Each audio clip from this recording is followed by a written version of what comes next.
Hello all of you, कैसे हो आप लोग? अच्छे होंगे। तो चलिए हम आप बढ़ चुके हैं अपने चैप्टर नंबर 5 की तरफ। तो चैप्टर नंबर 5 है हमारा अरिथमेटिक प्रोग्रेशन मतलब एपी। तो चलते हैं हम एपी की तरफ। तो हमारा सबसे पहले एपी को भरने के लिए हम कुछ 3 टाइप्स की डिफाइंस भरते हैं, जो है सीक्वेंस, सीरीज़ एंड प्रोग्रेशंस। तो सबसे पहले सीक्वेंस की बात करें। अगर हम सीक्वेंस की बात करते हैं तो सीक्वेंस क्या चीज़ होती है, नाम से ही थोड़ा थोड़ा पता हुआ है कि सीक्वेंस एक पैटर्न की बात हो रही है यहाँ पे। सीक्वेंस पैटर्न की बात हो रही है, जैसे कि 1 2 3 4 5। तो एक सीक्वेंस है, या फिर हम इसके अलावा 2 4 6 8, क्योंकि ये एक सीक्वेंस में है। यहाँ पे +2 हो रहा है, +2 हो रहा है, +2 हो रहा है, तो ये एक सीक्वेंस है। तो सीक्वेंस क्या होता है? एक फाइनाइट और इनफाइनाइट लिस्ट, मतलब कितने भी हो सकते हैं लिस्ट में, फाइनाइट और इनफाइनाइट। फाइनाइट लिस्ट वो लिस्ट होती है जिसमें लिमिटेड नंबर्स ऑफ होते हैं, जिसमें लिमिटेड नंबर्स हों, पता हुआ है कि इतने नंबर्स हैं, क्वेश्चन में दिए जाते हैं। लेकिन इनफाइनाइट में डॉट डॉट डॉट लग के आ जाते हैं कि इसमें इनफाइनाइट है, मतलब कि गिनती ही नहीं है, इतने नंबर हैं। तो a sequence is a finite और infinite list of numbers following a certain pattern.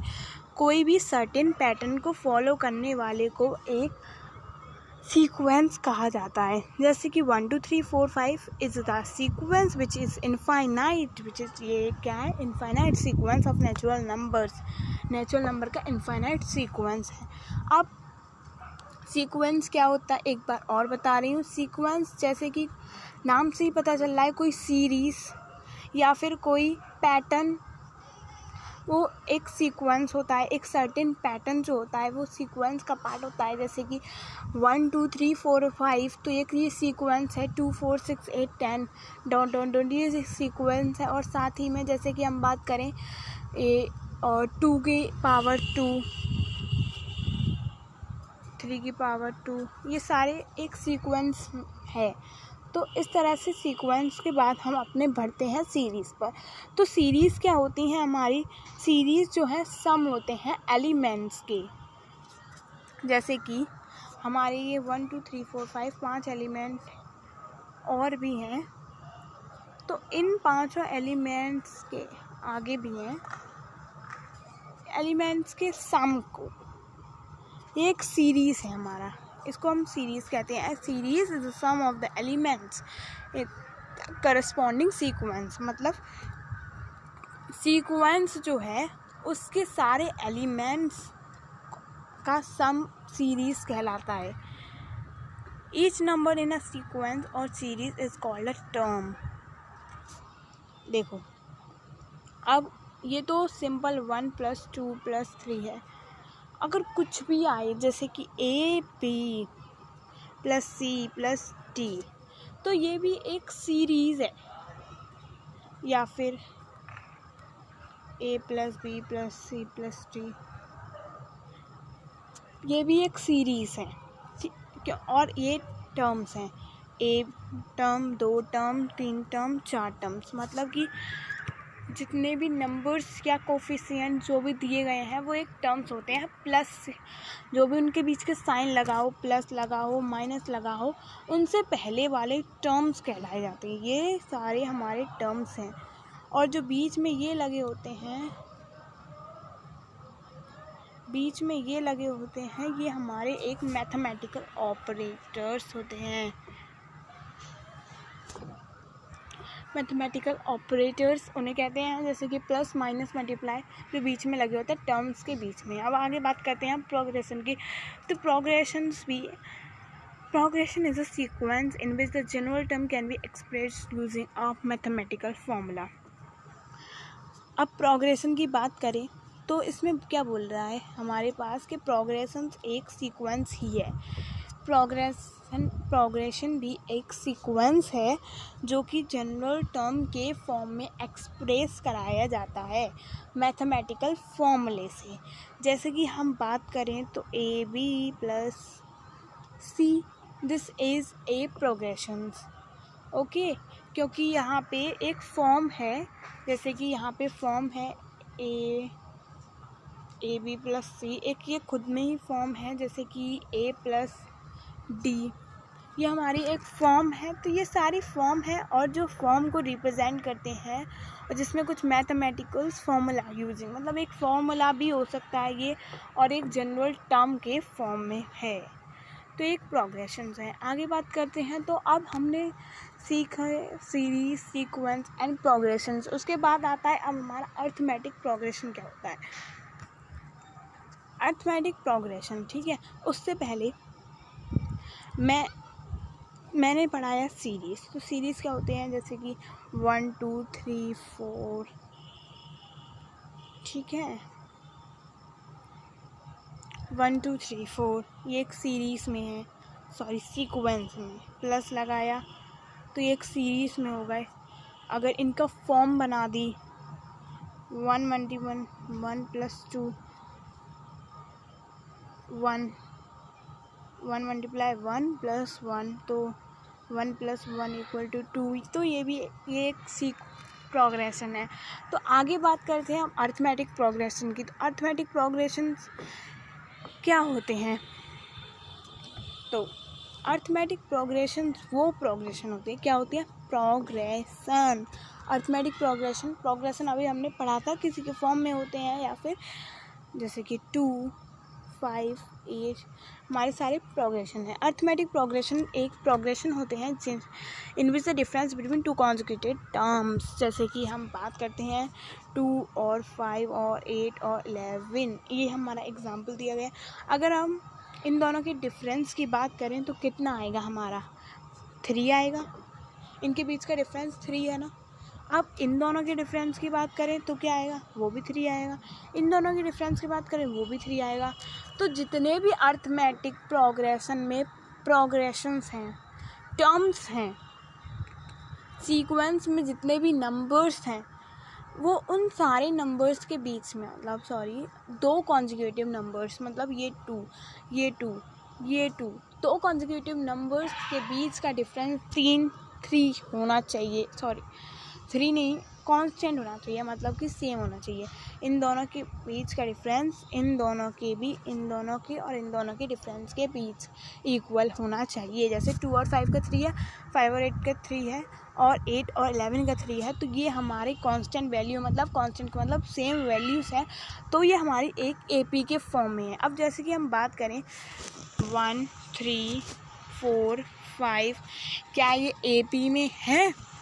अब 1 और 3 के डिफरेंस कितना है, 2, और 3 और 4 का डिफरेंस कितना है, 1, और इसमें भी 1। तो क्या ये एपी में है, नहीं, क्योंकि यहाँ पे डिफरेंस 2 था और यहाँ पे 1 है। तो ये डिफरेंस जो है एपी में, इसीलिए ये एपी में नहीं है। एपी में सारे, मतलब 2 नंबरों के बीच का 2 कॉन्जुगेटिव नंबर्स के बीच का डिफरेंस कांस्टेंट आना चाहिए।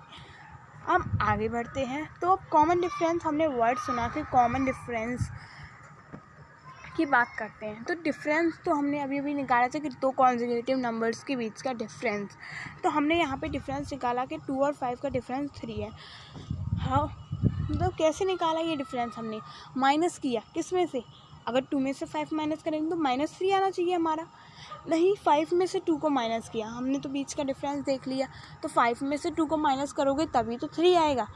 तो इससे ही हमारा डिफरेंस निकालने का कॉमन डिफरेंस का ये होता है सिंबल टी, और इससे निकल आता है हमारा डिफरेंस निकालने का फॉर्मूला। तो जो हमारा 2 कॉन्जुगेटिव नंबर्स का डिफरेंस होता है उसी को हम कॉमन डिफरेंस बोलते हैं। तो इन दोनों के कॉन्जुगेटिव नंबर्स का डिफरेंस क्या था, -3 नहीं होगा। तो हम डिफरेंस किस तरह से निकालते हैं, 5 में से 2 माइनस किया, मतलब कि ये टर्म सेकंड है, टर्म को हम रिप्रेजेंट करेंगे टी से, ठीक है, टी से। तो यहाँ पे T1 और T2, तो T2 में से T1 माइनस किया तो ये आ गया डिफरेंस के इक्वल। तो हमारा फॉर्मूला निकल आता है यहाँ पे कॉमन डिफरेंस का, ठीक है।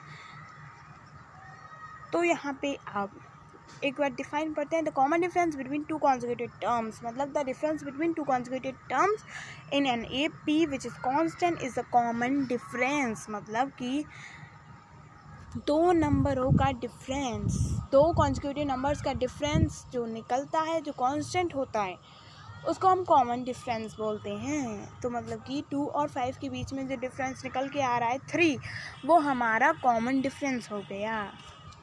3 इज़ हमारा कॉमन डिफरेंस। तो आगे बढ़ते हैं हम कॉमन डिफरेंस के बाद। अब आगे हमारा आता है कुछ इम्पोर्टेंट फैक्ट्स कॉमन डिफरेंस के। तो common difference as it is the difference between any conjugative terms for an A P is if the common difference is positive the AP is increasing. Let's take an example. तो यहाँ पे सिर्फ पढ़ने से नहीं, example देती हूँ। तो यहाँ पे 2, 5, 8 एग्जाम्पल है, 2, 5, 8, ठीक है, दिस इज एग्जाम्पल, ओके। अब यहाँ पे इंक्रीज हो रहा है क्योंकि यहाँ पे +3 हो रहे हैं। 2 में +3 किया तब 5 आया, 5 में +3 किया तो 8 आ रहा है, तो यहाँ पे प्लस हो रहे हैं। तो अगर कॉमन डिफरेंस पॉजिटिव है तो यहाँ पे कॉमन डिफरेंस क्या है, पॉजिटिव ही तो है। तो जब कॉमन डिफरेंस पॉजिटिव होता है तो हमारा AP जो है इंक्रीज़ होता जाता है। जैसे यहाँ पे 2 था तो 5 हुआ है, 8 हुआ है, उसके बाद 11 आएगा, ओके। तो अगर यहीं पे -2 हो, -1 हो, -0 तो होता ही नहीं है, -3, -2, -1 मान लेते हैं, ठीक है, ये नहीं होगा। Let us take another example. Okay, हम एग्जाम्पल लेते हैं 8, 5 and 2, ठीक है। अब यहाँ पे कितने का मतलब यहाँ पे क्या हो रहा है, हम आसानी से देख सकते हैं कि जब 8 में से 3 माइनस करेंगे तब 5 निकलेगा। ऐसे ही तो बताएंगे हम, 8 में से माइनस किया 5 तब 3 आया, 5 में से 2 माइनस किया तब 3 आया। तो यहाँ पे जो है डिफरेंस कर रहे हैं। तो जब डिफरेंस करते हैं, जब कॉमन डिफरेंस का -3 हो गया यहाँ पे, अब वो +3 नहीं रहा, अब वो -3 हो गया क्योंकि दो कॉन्जुगेटिव नंबर्स के बीच माइनस करके आगे वाला नंबर आ रहा है। तो इसलिए यहाँ पे जो है नेगेटिव है हमारा, क्या हमारा नेगेटिव है यहाँ पे कॉमन डिफरेंस। जब नेगेटिव होता है तो हमारी वैल्यूज़ ऑब्वियसली डिक्रीज़ ही होंगी क्योंकि 8 के बाद 5 ही आएगा। जब माइनस करते हैं 2 में से 1 माइनस करेंगे तो 1 ही आएगा, 3 नहीं आएगा। तो इसी तरह से ये डिक्रीज़ होते चलते हैं। और जब 0 होता है AP कांस्टेंट रहता है। जैसे कि अगर तुम किसी में भी 0 को ऐड करोगे, जैसे कॉमन डिफरेंस 0 है तो 1 ही रहेगा, तो वो कांस्टेंट रहता है, उसमें कोई इंक्रीज़ या डिक्रीज़ नहीं होता है। अब बात करते हैं हम फाइनाइट एंड इनफाइनाइट AP की। मैंने अभी बात की थी फाइनाइट टर्म्स और इनफाइनाइट टर्म्स की। जैसे कि फाइनाइट टर्म्स वो टर्म्स होते हैं जिसमें कि गिनती के टर्म्स होते हैं। मतलब कि जैसे कि 100 बात की जाए तो एक AP में 100 टर्म्स हैं, तो वो एक फाइनाइट टर्म्स हैं। जैसे कि यहाँ पे एग्जांपल दिया है 2, 5, 8, 32 ... 32, 35, 38। मतलब कि यहाँ पे 38 तक लिमिटेड हमें बताया गया है। भले ही यहाँ पे 10,000 लिखा हो, लेकिन यहाँ पे हमें लिमिटेड बताया गया है कि 38 तक है। तो ये एक फाइनाइट AP है। अब इनफाइनाइट जैसे कि 2, 5, 8, 11, अब यहाँ पे जैसे पता नहीं कहाँ पे जाके रुके। यहाँ पे तो रुक रहा है कि 2, 5, 8 के बाद बीच के सारे नंबर्स के बाद 32, 35, 38 तक ख़त्म है। लेकिन इनफाइनाइट में तो पता ही नहीं चल रहा है कि यहाँ पे हैं कितने। तो इनफाइनाइट AP वो AP होते हैं जिसमें कितने भी टर्म्स, नंबर ऑफ़ टर्म्स होते हैं, अनगिनत टर्म्स होते हैं जिनको हम गिन नहीं सकते, जिन्हें हमें पता ही नहीं है कि उसमें हैं कितने टर्म्स। जैसे कि 2, 5, 8, 11 और यहाँ पे ... है, हमें कहीं नहीं पता कि ये कहाँ पे जाके रुक रहा है। तो ये इनफाइनाइट AP है। और अब एक फाइनाइट AP के पास जो है लास्ट टर्म होगा। जैसे कि ये फाइनाइट AP है, एक AP की फॉर्म में है क्योंकि 2 और 5 का डिफरेंस 3 है, 5 और 8 के बीच का डिफरेंस 3 है। और 32 35 के बीच का 3 डिफरेंस होके हमारी AP बनी है, ठीक है। AP है हमारी, तो AP में फाइनाइट टर्म्स की यहाँ पे लास्ट टर्म जो है 38 हमारा दिख रहा है, लेकिन यहाँ पे गौर से बताओ कहीं आपको लास्ट टर्म दिख रहा है? 11 नहीं, 11 हमारा लास्ट टर्म नहीं होगा, क्योंकि 11 के बाद भी टेस्ट है, मतलब आगे नंबर्स है, लेकिन हमें पता ही नहीं है लास्ट नंबर कौन सा है, क्योंकि हम इनगणित है, हमने तो गिने ही नहीं है कितने हैं। तो इसलिए इनफाइनाइट का कोई सा भी लास्ट टर्म नहीं होता, फाइनाइट टर्म का लास्ट टर्म होता है। यही था इस वाली लाइन में। अब बात करते हैं AP के टर्म्स की। तो general terms of an AP, तो nth term of an AP पहले तो यहाँ पे एक फॉर्मूला है हमारे पास Tn निकालने का। यहाँ पे Tn मतलब nth टर्म, यहाँ पे nth टर्म मतलब कि हमने एक कांस्टेंट वैल्यू मान रखी है nth कि हमें पता नहीं है किसकी वैल्यू निकाल रहे हैं, जैसे कि T1 भी कह सकते हैं, जब 1 की वैल्यू निकाली, टर्म 1 की वैल्यू। अब Tnth मतलब nth टर्म निकाल रहे हैं, मतलब कि nth टर्म कौन कौन से होते हैं मैंने बताई थी कि वो 2 3 5, तो ये 2 वाला 3 वाला ये हमारे टर्म्स हैं, ठीक है। तो इन जैसे कि अब पूछे T2 का nth टर्म नहीं बोलेगा, the second term of an AP, ठीक है। इसी तरह से 258 का सेकेंड टर्म क्या होगा? 5 होगा, ओबियसली 5 ही होगा सेकेंड टर्म, ओके। तो जैसे कि Tnth निकालने के लिए हमारे पास फॉर्मूला होता है A + n-1t, ओके। तो A का मतलब यहाँ पे होता है, A होता है हमारी फर्स्ट वैल्यू, जो AP की सबसे पहली वाली वैल्यू है, जैसे कि 2 3 नहीं हो सकता ना, हो सकता है 2 3 4 5, ठीक है। ओके, तो यहाँ पे फर्स्ट वैल्यू जो है 2 है हमारा, मतलब स्टार्टिंग कहाँ से, AP की स्टार्टिंग जो हमारा सीक्वेंस दिया गया है उसकी स्टार्टिंग वाला नंबर वो होता है A हमारा, तो ठीक है। अब जो nth टर्म जो नंबर पूछ रहा है, अगर यहाँ पे 2 वाला पूछ रहा है, ठीक है, मान लिया यहाँ पे सेकंड टर्म पूछ रहा है, हमने 2 रखा, 2 - 1 किया D, अब हमें D भी निकालना पड़ेगा। D का फॉर्मूला मैंने बताया ही था, क्या था? D कैसे निकालते हैं?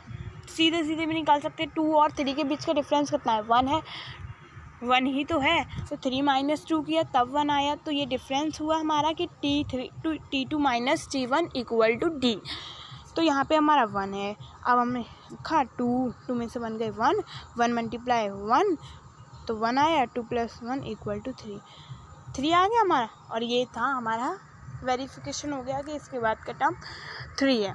ऐसे ही करके अगर हमसे T3 का पूछ रही हूँ, अब हम एग्जाम्पल लेते हैं, T3 का करते हैं, ठीक है। या फिर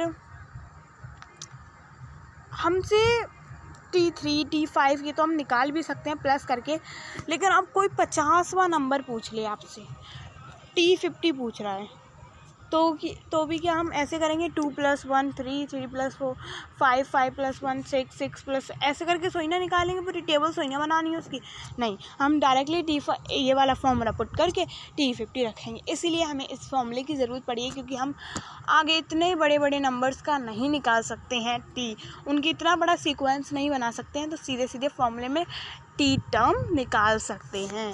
तो जैसे कि A था हमारा 2, और कितना टर्म निकालना है? 50, तो 50 - 1 49, मैं डायरेक्ट यहाँ पे लिख रही हूँ 49।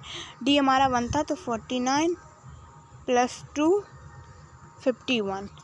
चेक द आंसर, 51 ही आएगा अगर आपने टर्म्स उसी तरह से निकालेंगे, 2 + 1 3 + 1 उस तरह से निकालेंगे, तो ये 51 ही आएगा। तो इसलिए हमें इस फॉर्मूले की ज़रूरत पड़ती है, ठीक है।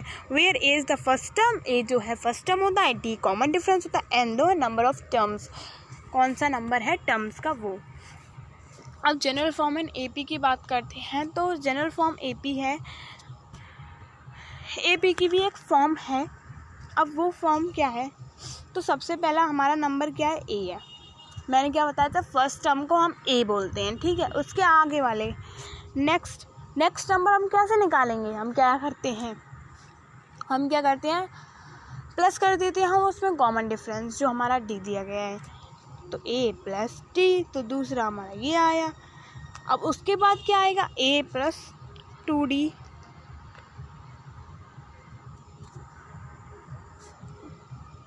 या फिर 2a प्लस g भी कर सकते हैं, लेकिन a प्लस 2d। फिर उसके बाद क्या आएगा, a प्लस 3d, ऐसे a प्लस 4d। ठीक है ना, नहीं समझ में आया तो एक और, ये वाले नहीं, ये वाला फॉर्मूला देखो, ये तो ये वाला फॉर्मूला था, हम इसी से निकालते हैं। ठीक है,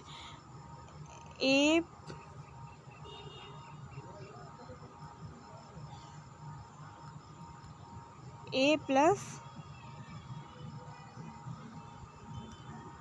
n-1, ठीक है, और d था। अब हमें फर्स्ट टर्म निकालना है, तो क्या होगा, a प्लस a माइनस, नहीं फर्स्ट टर्म तो हमारा a है, उसके बाद हम सेकेंड टर्म निकालते हैं। ठीक है,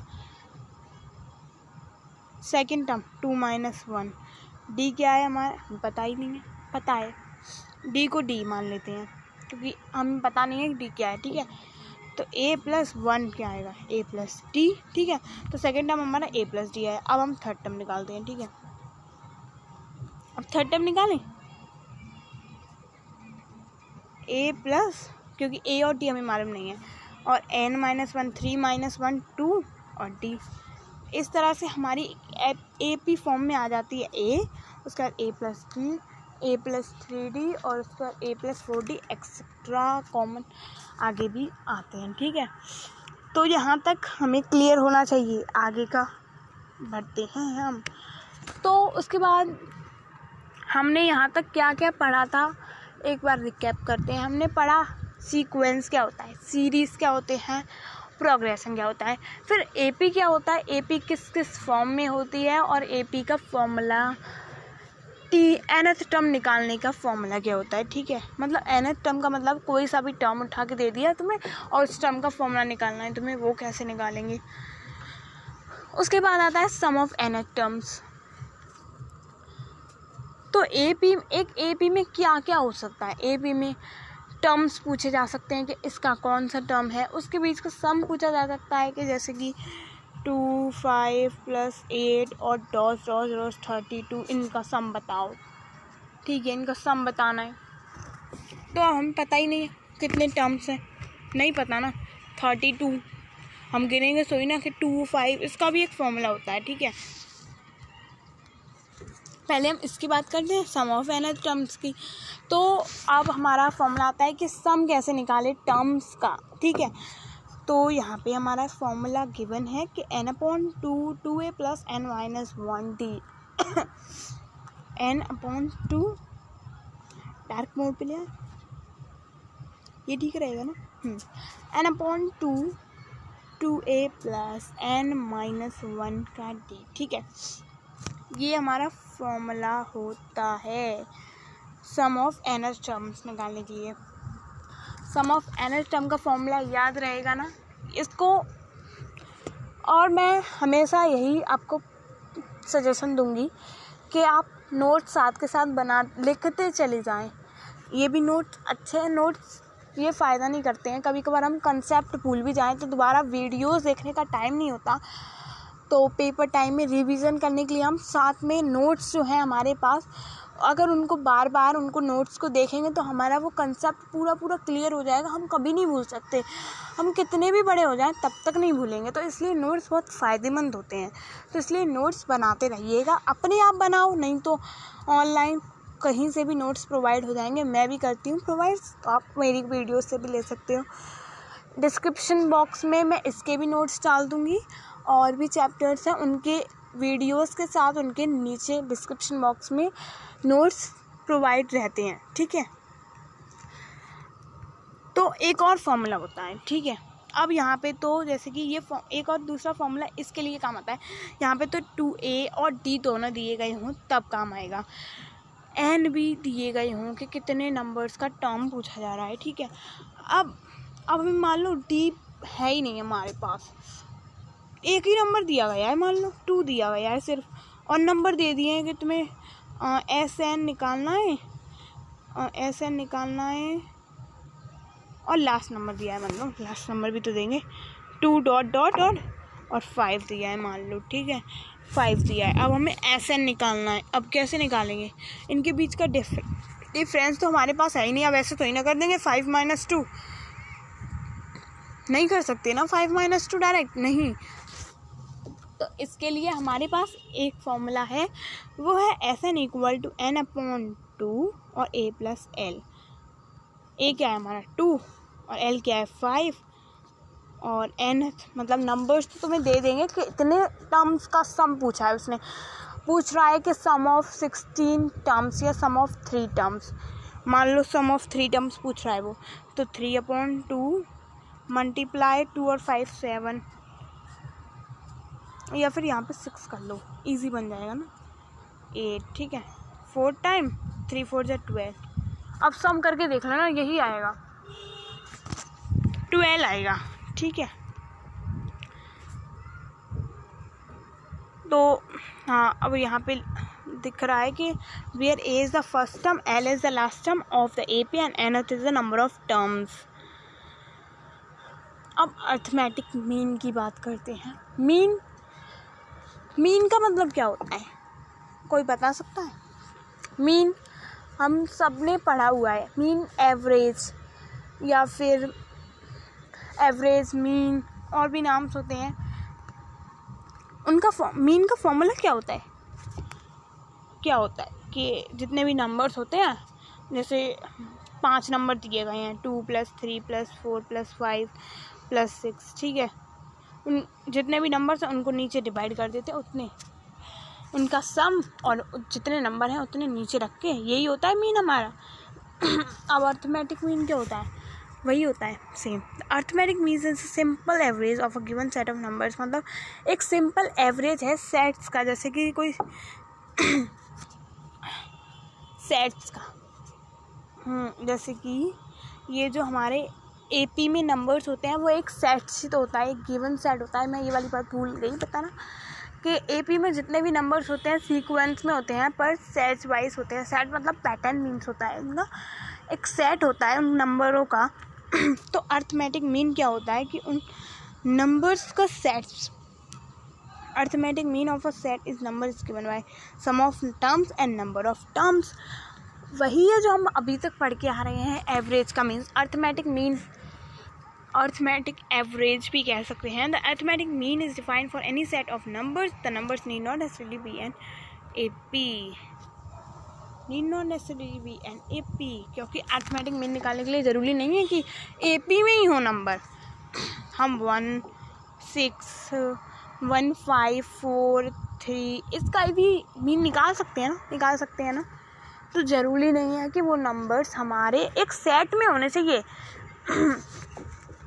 कि मतलब कि 1 के बाद 3 आए, 3 के बाद 5 आए, 1 के बाद 3 आने के बाद 2 ना आए, एक सेट, एक पैटर्न बना रहना चाहिए।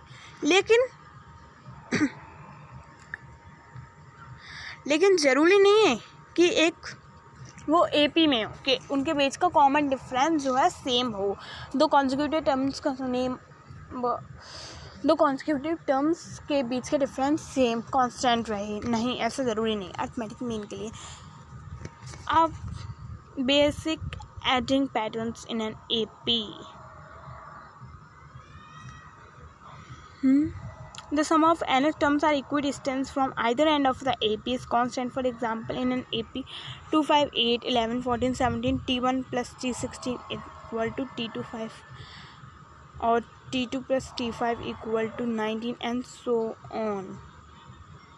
हाँ, जैसे कि हमारे ये नंबर्स दिए गए हैं, 6-7 नंबर्स हैं, अगर हम पहले और लास्ट का प्लस करें और फिर उनके बाद का प्लस करते जाएं तो इक्वली ही आएंगे, इस तरह से। मतलब कि 2 और 17 का किया तो 19 आया, 5 और 14 का किया 19 आया, 8 और 11 का किया 19 आया। तो ये भी बता रहा है कि ये एक इक्वल रहते हैं। और टी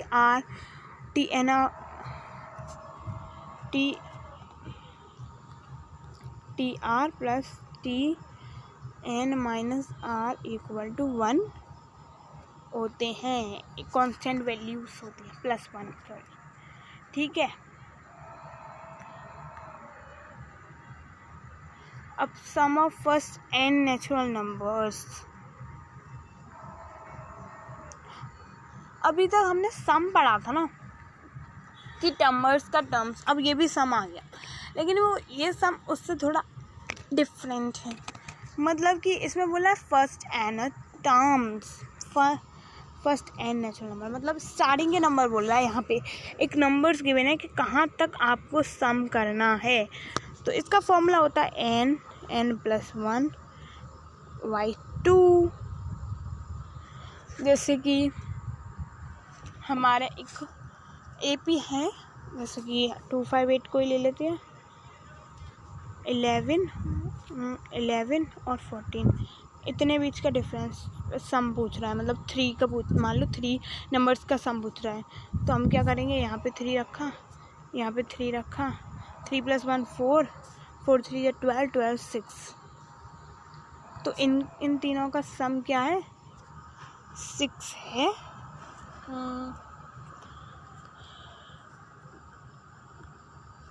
तो मतलब कि हमारा कौन सा टर्म निकाला था हमने, S3 निकल आएंगे, मतलब कि यहाँ तक के 3 टर्म्स का सम।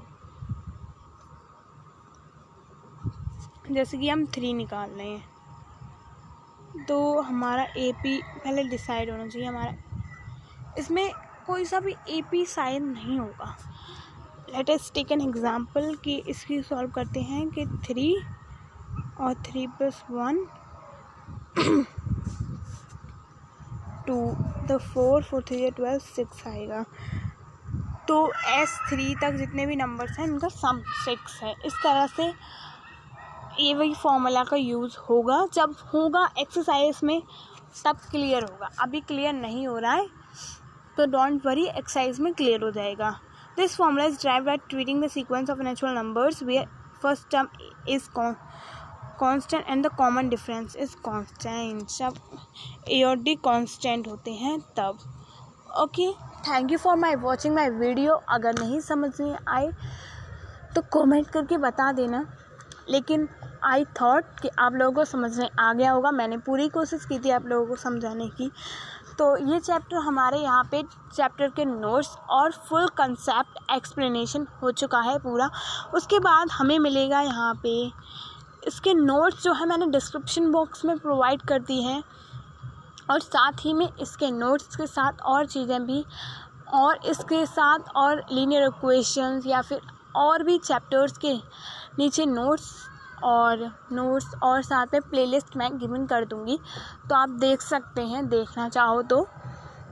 अच्छी लगी हो तो लाइक कर देना, एक लाइक बहुत ही ज़्यादा अच्छा रहता है हमें मोटिवेट करने के लिए। ओके, तो बाय बाय, मिलते हैं हम नेक्स्ट वीडियो में लाऊंगी इसके exercise all NCERT exercise completed of chapter number 5। तो देखना मत भूलिएगा, 1-2 दिन में आ जाएगी, उसकी वीडियो बनती चली जाएगी। ओके, तो बाय बाय, मिलते हैं हम नेक्स्ट वीडियो में। Bye bye.